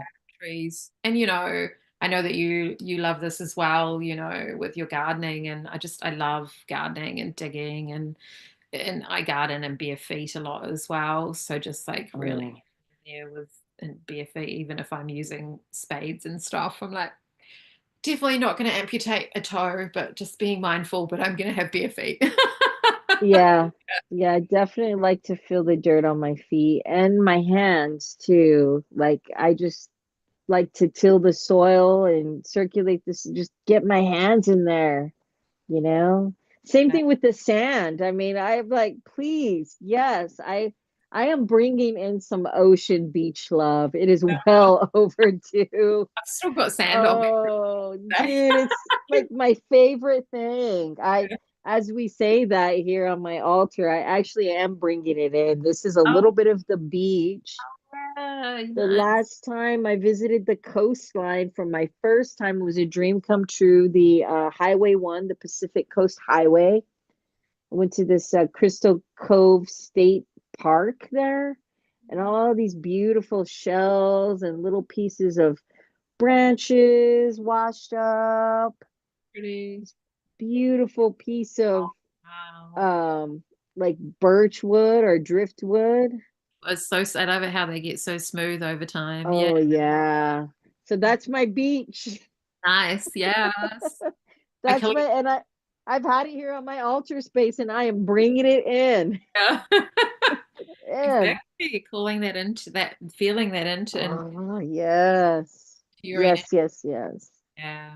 I collected some shells today and I want to make little kind of like bind them together so they jangle. So kind of like as a healing tool, like creating a big cluster of them. Yeah, like what you were showing me earlier. So yeah, I'm Oh really yeah, yeah, yeah. to make those at some point. So yeah, bringing nature into the healing aspect, you know. Yeah. Absolutely that. Yeah. And the sound too, the resonance of sound in itself is very healing. I'm thankful for all of that. And um yeah, I have a few books that have been sitting here on my shelf I'd like to share, even if we um make a link or something, things that have come in my path along the way that have been really helpful. Mm. Um, but for me, lighting a candle and speaking to my loved ones, if even if I'm not vocalizing it on a recording, just talking to them, and sh then they show up. It's, so I mean, in the sense of we do have angels all around us too, and guardians and guides, and I know that that's also been a huge blessing along the journey. Um, and so, another way that I have been able to just vocalize and let it out and not feeling judged, Mm. you know, um, being able to state how I'm feeling, especially with things that might be difficult to share. That has helped a lot. Um, simply lighting an incense. I love lighting an incense. It's believed that when you light an incense, that those are your prayers that are being sent up into the celestials. Yeah. Um, so From if I have a from the smoke. from the smoke, yeah. Mm. Yeah. So if I'm sitting here with my ancestors and I have a prayer or a ritual I'm doing, I usually light an incense. Or if I've had a particularly heavy week or hard day too, just to kind of clear the space, and then I'll open my window and just let it out, you Yeah. know. So right, yeah. Yeah. There's little things that have helped as far as maintenance along the way. So it doesn't become so heavy and like overwhelming. Doing Um, love, it's self-love, then it's doing things that you love, surrounding yourself with things that you love, you know, absolutely that. listening to the music that you love. And if people are judging you or projecting onto you about what you should and shouldn't be doing, then, it's like being discerning with yourself and what what is right for you and what you want to surround yourself with so that you can value yourself enough to stand up for yourself. So for myself, for us, for Yeah, ourselves. for us. Yeah, totally. And you were talking about the mirror earlier, and looking in the mirror, when you're going through those kind of things is, one of the hardest things to do, and especially Absolutely. looking directly into your eyes. And I notice you've got a mirror behind you. I've got mirrors behind me. It's mirrors everywhere. Doing this mirror magic, Heck doing yeah. yeah.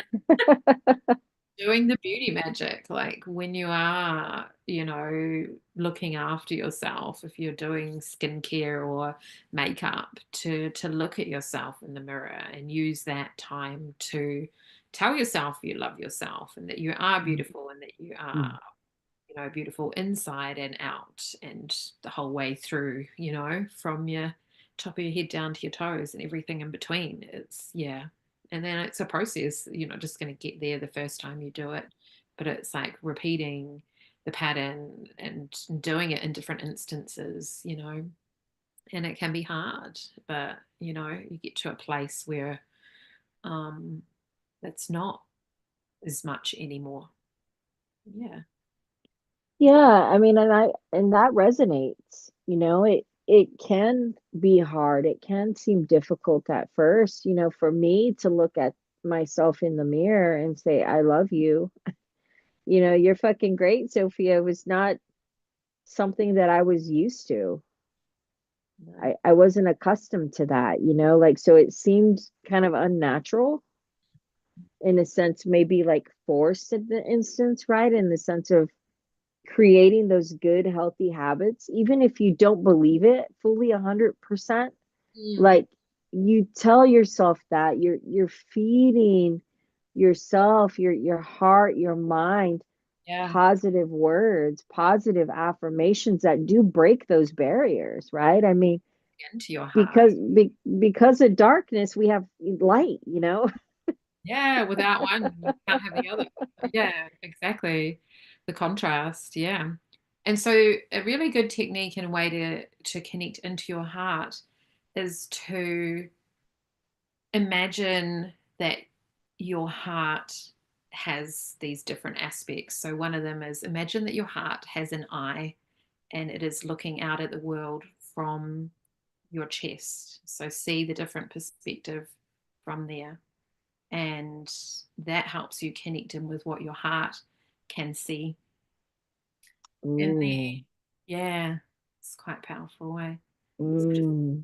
yeah, if you need to That's close, a powerful visualization because it's like, what am I seeing? yeah, totally. Yeah. And what am I not letting my heart see? Totally. And it's dropping Mm. yourself down into your body more. So you're not seeing the world around you from your like thought processes and your ego and, your repeating cycles and, projection and disassociation and all these different things that the brain All does. these distractions, basically, right? You're Yeah, looking out and not in. perfect way to describe it. And then if you can just look from your heart, you're looking from love and from your body. And yeah, it just really changes that perception. So imagining your heart has an eye or two eyes if one eye is weird. I need like 10 eyes, but we'll go with one. Yeah. Well, yeah, you're getting like the whole Boom. full patterning the Alex Gray heart with all the eyes, totally. I got And a then the other skeleton here from the beach with eyes. Oh, And then the other one is imagining that your heart has ears and that your heart is hearing everything.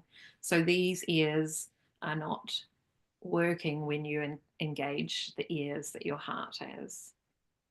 And if you're imagining like your anatomical heart has ears, or if you're imagining your heart chakra has ears, or if you have the comical commercial love heart that you see in the center of your chest with ears and eyes, whatever visual works for you.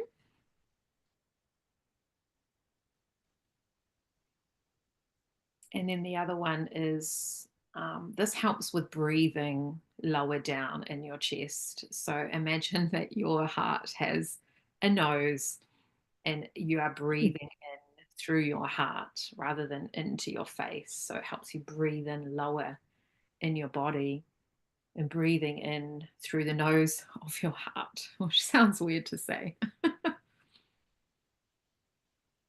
So if you can engage one or the other, or if you can, if you're in meditation and you can get yourself into the state of activating all three of them.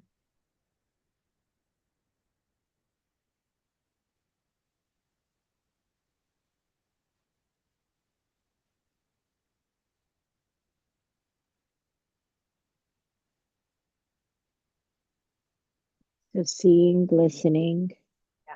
And and then smelling. and then you give it a mouth. And then you smile. Smile a heart.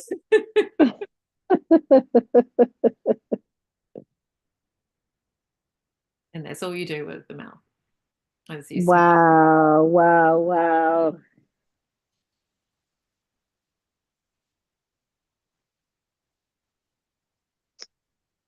But you can That's tap into that and beautiful. the mouth can speak. So if you can speak from your heart, that is helping you Mm, activate speaking from your heart.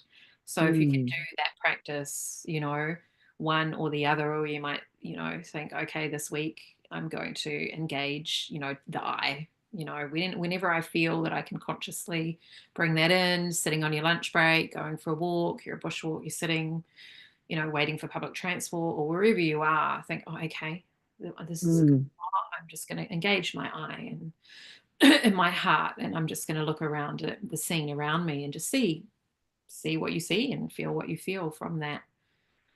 And then,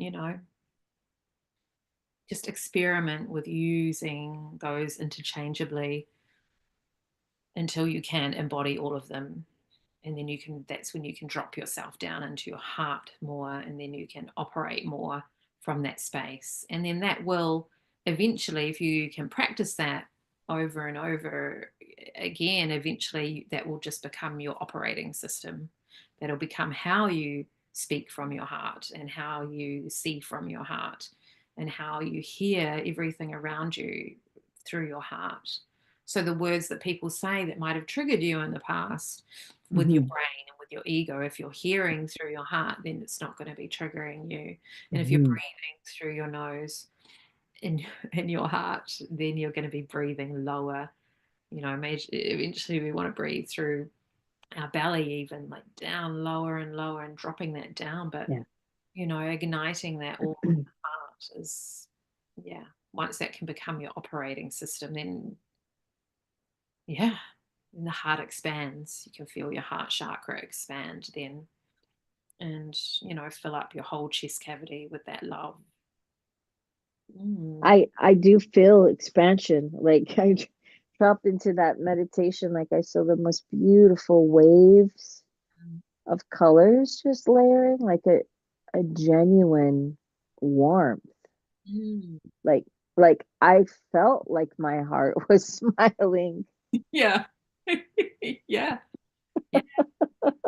That's fucking awesome. It's a cool practice. Yeah. Wow, that's so insightful, Nicola. Wow, that's amazing. And so I do the smiling when I'm drifting off to sleep. So the smiling in my heart has been the most powerful one for me, but it's the seeing through your heart. But like I said, engaging all of them, but that's a good one to do when you're drifting off to Mm, sleep. mm. Smile, and then drop that smile in your heart and smile from your heart, and know that everything's going to be okay. And I'm doing the best that I can. And if we're doing the best that we can, then, we're moving into being a better person. And yeah, and then that expansion can kind of ripple out through us. Yeah. That is so beautiful. That is so beautiful. Thank you for sharing that. Looking at the world in completely different eyes. All 10 of them are 12 or 50. I'm telling you, wow. Wow. Well, And that's it, good, and it, because if you're covering your heart with that many eyes, then that means you're going out the back as well. And the back is the place that we hide everything. We mhm, hide mhm, a lot of stuff in the back of our heart, and then we hide a lot of stuff in our belly, like in our digestive tract, energetically, and other organs. But the back of the heart, and so yeah, can be forgotten about. So yeah, if you're doing that many eyes, then you're I feel like my heart needs eyes all around it. yeah. So that's what I'm feeling into, and I'm gonna go with it. Good. Yeah, totally.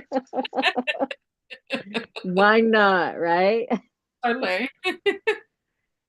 And it seems to an essence like if I'm standing before the mirror and saying, I love you, Sophia, and I'm saying that, and if I feel like I'm not quite believing it, it seems like if I can tune into here, right? If I can tune into my heart, then it seems like it's more genuine. I Yeah. I am really plugging in. I am really tuning into what's in here.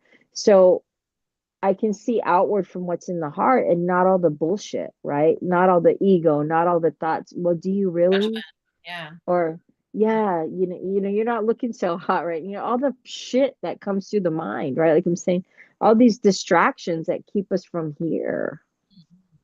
Exactly. Mm, mm, Yeah. that's wonderful. And too, you were mentioning the rose quartz. Yeah. So really good too for meditation.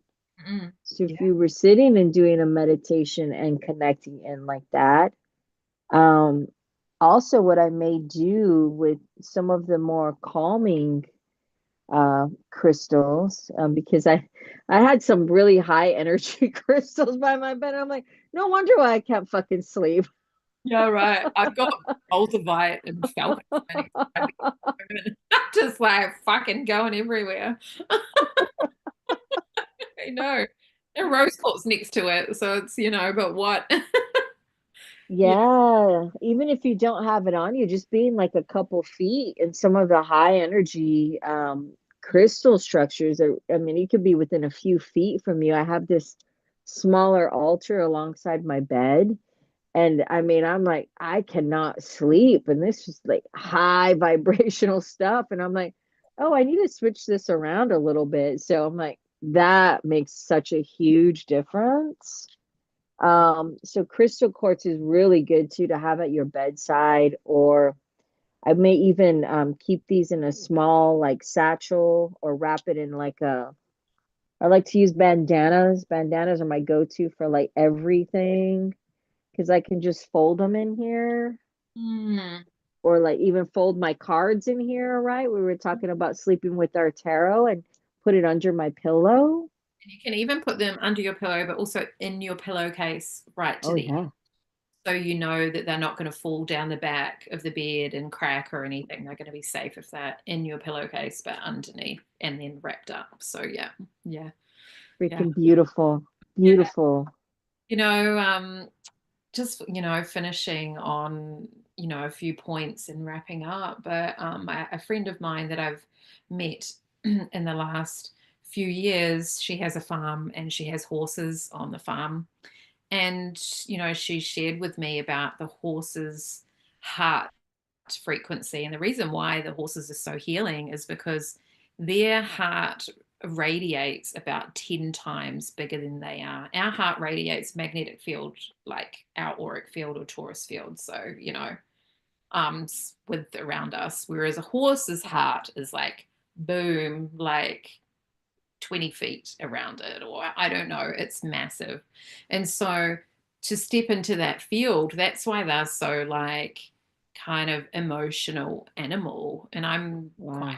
afraid of horses because I got thrown off one when I was little, and she got me on a horse and we did a wee walk around, but I haven't got back on another one yet. But yeah, like that's why they're so healing. So if you are struggling with connecting with your heart and you have access to spend time with horses because of family or friends, or there's some around that you can go and visit, then that's another beautiful access point, like cracking the heart open a bit. And I think it's a Rumi quote where he said, you have to keep breaking your heart until it opens.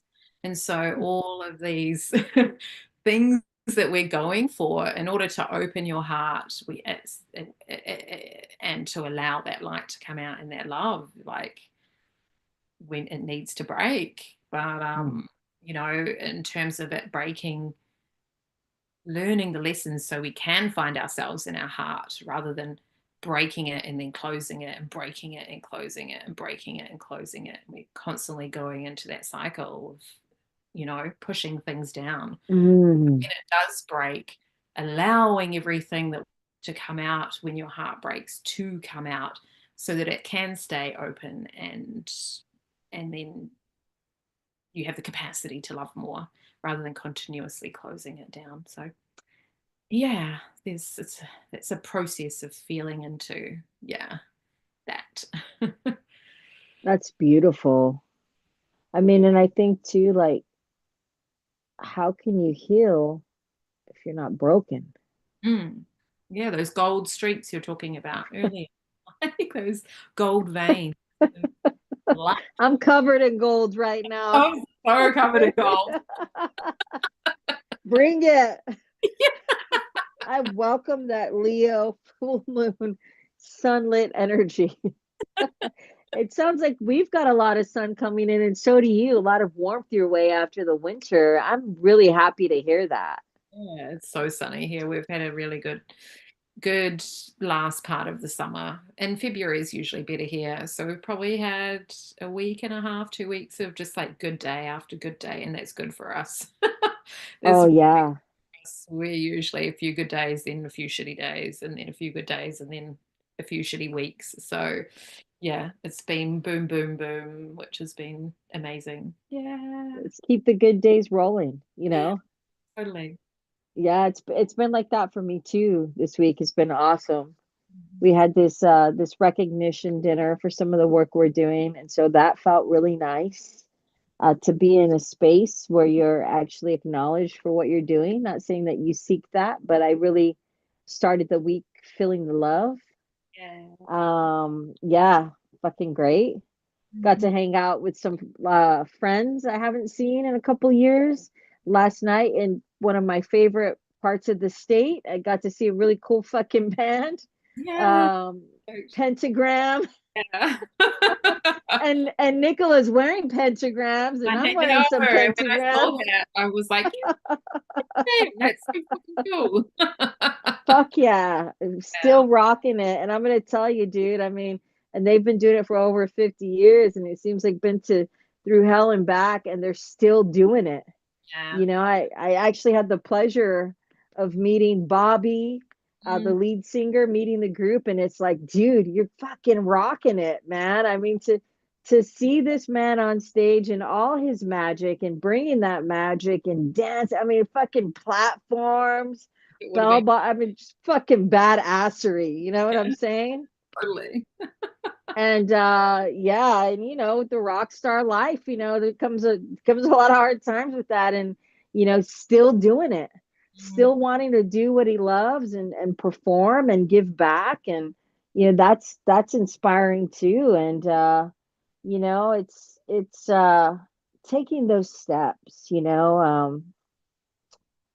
taking those steps or even those moments to just slow down for a moment, mm, listen, tune in.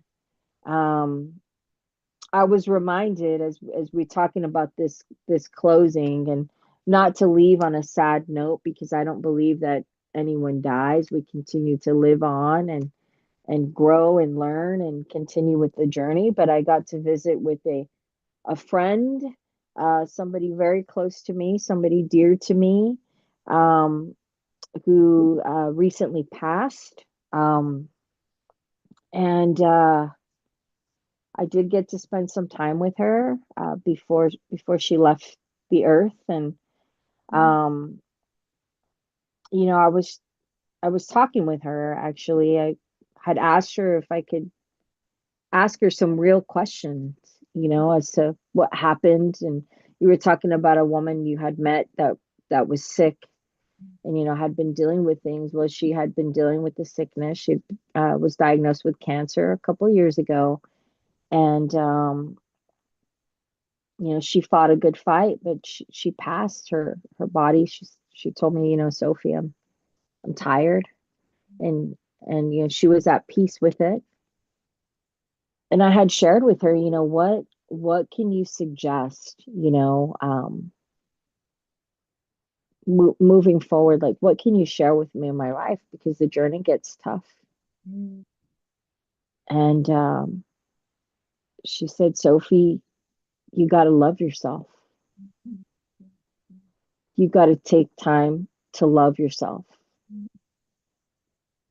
And I said, that's pretty significant. And this was just a couple weeks ago. So we had planned to talk about this, and Already. it had been coming through. And then I had the significance in the wrapping up. And so I'm sitting there talking with her. And she said, you've got to take the time to love yourself, to take care of yourself, to listen to your body. She shared with me that she knew that something was wrong. She knew that her body there was something going on. You know, she was diagnosed with cancer, and by the time she had taken the time to look at it, it was stage 4, which is terminal, and she gave it her all. And I know that, you know, she fought for her loved ones. But she shared with me, you know, I was busy taking care of everyone else, everything else. I knew I wasn't well, and I didn't take the time to slow down, to listen to my body, to take the time for me. So, you know, with this being said, I was reminded how very important it is to take that time. And it's not always easy. I mean, as we shared some of our stories, it's easy to get caught up in the wind and get drifted away and to be taken off path and to deal with some deep, dark, heavy shit and to lubricate our mind and, you know, try to find a way to not face it or distract ourselves because it's easier than dealing with it in the moment. Masking it out. Yeah, totally. Yeah. And as hard as it can be, you know, I'm reminded again to take the time to love yourself, So important. you Appreciate. know, Yeah. appreciate, listen. And it saddened me for a moment because it's like, you know, it was the what takes us back to the point where we're not valuing ourselves enough to take the time. And I will say this not because I'm not perfect, because I have dealt with it. I have instances where I still deal with it. I'm so caught up in taking care of everything else, you know, everyone else, you know, work and this and, you know, whatever life, you know, brings you along the way, that I forget, hey, I just take a moment to slow down a little bit, Mm. you know, and love yourself. Life is so very precious. Each day is a gift. And as cliche as it may seem, it truly is. Not another day of life on this earth is promised to us. Each day truly is a gift. And what are we doing with that time? I was taken to an hourglass, which has always been a significant symbolism to me. And I was gifted some things for a program. I was handed a box. Mm. And Sophie, I think you can use these for something. So, some really great books and nature books and things that I'm doing. And in that box was an hourglass Mm. with sand. Oh yeah. Yeah, yeah, And so I naturally turn it over. And it's a really fucking cool one too. The sand is like colored and it's got all this planetary stuff on there. I'm like, this is fucking cool. I might have to keep yeah. this. Yeah. I'm gonna have to set a timer, like to hey, I'm gonna have to set a timer to take some time for myself. Yeah. Turn one of those up. Yeah, don't get up until it's But finished. but Mhm. that's life, you know, it's grains of sand that pass through the hourglass of time, right? It's memory, it's reason, it's rhyme, you know. But you know, I'm reminded by that, and what am I doing with it? And so you are worth the time. Mm. You know, your heart health is worth your time. Um, and it's all significant, and I promise you it's worth it. Once you shed that skin, fuck, Yeah. I can breathe again. Yeah. Feel an Why expansion. Yeah. Yeah. growth and expansion, right? Yeah. Why was I trying to fit in there? I didn't belong. Yeah. Exactly. Yeah, shit, And it's yeah. being in the present moment, not allowing, our minds to take us in other places. So yeah, it's such a beautiful point to finish on and wrap I up with. So mean, yeah. I mean that's just the way it is. I know we are wrapping it up, but I did want to share some things. It's Black History Month, Oh, and I've had some beautiful, strong women come through with quotes, and I will list them out maybe on your page, Nicola, if we share this. So if anybody's not following Nicola yet, um, She's got a wonderful page set up. We are hosting tarot talks as well. Not to give our little spiel here, but we're growing and expanding from witchy talk to tarot talks, where we're going through the journey of the tarot and applying it on our journey here through life. It's been such an adventure. So make sure to follow us, Nicola. If you can share Yeah. the links for that The links I need. on the Yeah. thing, Mass that'd and be awesome. Facebook Shit, group. yeah. Yeah. Facebook Um, Order of the Dark. yes. Yeah. Yeah. Yes. Did you say Facebook? Yeah, Facebook group. Yeah, that's where we are at. And Order of the Dark Moon is where we're doing tarot talks. And yeah, so we're at the Empress. We've arrived this week. Yeah, at the Empress on our journey through the tarot. So yeah, Shit, still yeah. early days to come in, but all of the everything we've dropped in there is back cataloged in the guides, so it's easier to access for everything. Yeah. Yeah, so if you're jumping in, it's not too late. It's not too late to get back on the journey. Yeah, Not back. too late. So Nicola's been working really hard to put together some great guides, the card meetings and reversal and upright and journal prompts, and it's been a really good time. So I encourage you to check us out there as we continue to stir the brew and share our magic in a magical space, in a magical place. I think we're both shadow workers, and we know how important that is as well. And Yeah. yeah, so I wanted to share a few quotes. It's Black History Month. I do celebrate it, I do acknowledge it. And I had some powerful quotes come through. Um, be the love you never received. Beautiful. Who's that? This is Rune Lazuli. Mm, it's a cool name. Talk to yourself like someone you love. Mm. That is a Brené Brown. Oh yeah. Maya Angelou. I must undertake to love myself and to respect myself as though my very life depends upon the self love and the self respect.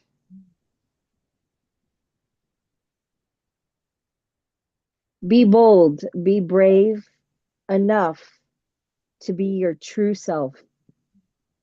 That's the Queen Latifah. Be healthy and take care of yourself, but be happy with the beautiful things that make you you. That is Beyonce.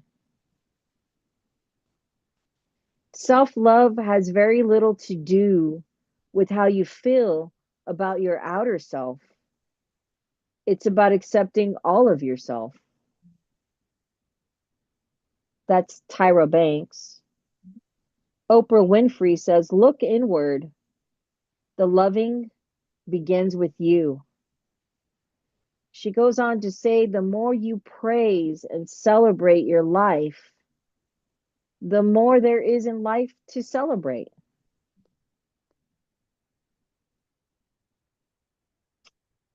Every exit is an entrance to someplace else. Patti LaBelle. And I just encourage you. I'm encouraging myself and all of us. A couple of guys I'm a huge fan of, Confucius. Wherever you go, go with all of your heart.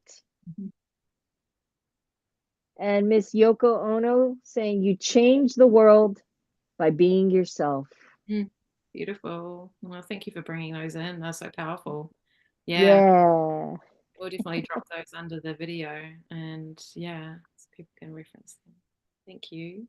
So much love. Thank you so much for your time and tuning in wherever you are in the world, from the AZ all the way on over to BNZ, yeah, and back again. that's Yeah. shit. Yeah. Back again to the full moon outside, bringing in that Leo, fierce, confident, strong energy, that sunlit energy. May the sun bring its rays on down and penetrate through the layers we need to peel back as we continue to grow and expand. Moving into the year of the snake 2025. It's stepping into a new reality. Fucking awesome. gonna be transformative. It's gonna be amazing. Totally. Let that all go. Yes. Yes. Yeah. And let that eye peek out. Keep your eyes open. Keep the heart open. Yeah. Expand. Sending love to you, Sophia, all the way from the NZ Thank to the you. AZ. So much love. Okay. Yeah. So much love to you. Shit, yeah. Awesome. Cool. All right. Well, yeah, until our next Witchy Talk, we'll see you on the other side. Bye now. Take care, my friends. Stay well.